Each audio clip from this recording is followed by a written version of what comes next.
Everyday English Duo. Learn real English through real conversations.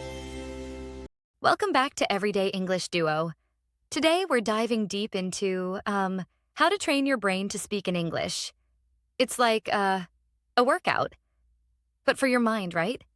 Yep, absolutely. It's like, your brain hitting the gym for some English reps. So, where do we start with this cool idea? Let's start with the concept of incorporating small English moments every day. Instead of waiting for a long study session, you just squeeze in a little good morning or time to start my day as soon as you wake up. Right, sort of like doing, a 5-minute warm-up before the main workout. I remember when I used to, talk to myself in English. It was a bit odd at first, but, it really shifts the gears in your brain. Exactly. It's like creating a gentle habit that eventually turns into your everyday language. It's funny how something so tiny, like I'm brushing my teeth, turns into the building block for fluency. Yeah, definitely. Yeah, but let's talk about that big challenge. Stopping the translation habit. I mean, isn't that easier said than done? Oh, for sure. That's really the crux of it. Often our brain stays stuck translating between our native language and English. Instead, we need to let the brain just think directly in English. Right. So for instance, when you feel hungry, instead of first thinking it in your native tongue and then mapping it to I'm hungry, you just directly say it in English? Yes, exactly. Think of it like bypassing that middleman. It's like trying to cut out extra steps. You know, direct access is much faster. That makes total sense. Though I wonder, isn't it sometimes necessary to do a quick translation early on to anchor the meaning? That's a good point. But if you keep doing that, you eventually reinforce a habit. I mean, it's like training wheels. Great when you're starting, but then you really need to take them off to ride freely. Yes, absolutely. Speaking of training, another neat tip is to literally talk to yourself. It sounds kind of weird at first, but it really works. Totally. Think about it. You narrate your day. Okay, now I'm making coffee. Now I'm reading. It gets your mouth and brain in sync with the language. Yeah, that really helps.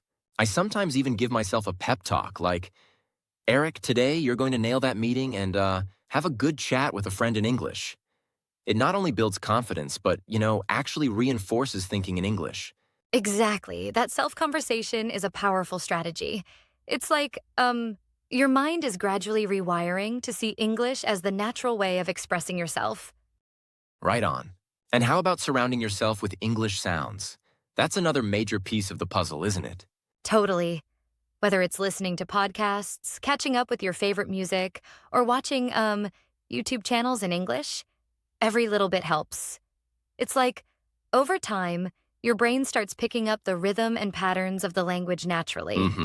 I even switched my phone's language settings to English, so constant exposure.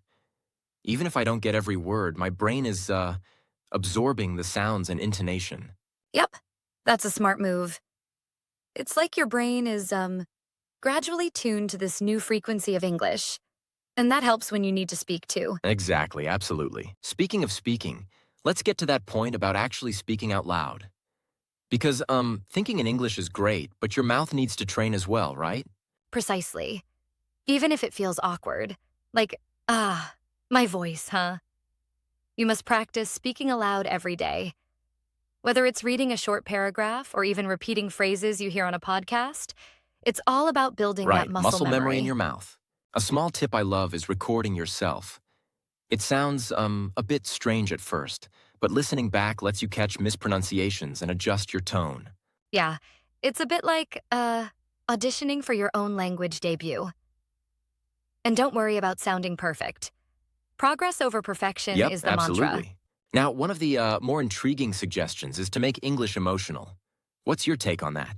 Oh, that one's my favorite. Emotions really, well, engrave memories in your brain. So when you connect language learning with feelings, be it laughter, surprise, or even a touch of passion, it becomes much more memorable. That's powerful. Right, like when I watch an English comedy and burst out laughing. It sticks with me for days. That feeling like cements the language in my brain. Exactly. It's the same as attaching a flag to your memory. When there's emotion, your brain says, "This is important. Remember this." Exactly, no doubt. And lastly, using English in real life. That's kind of the scary step, but also the most rewarding. For sure.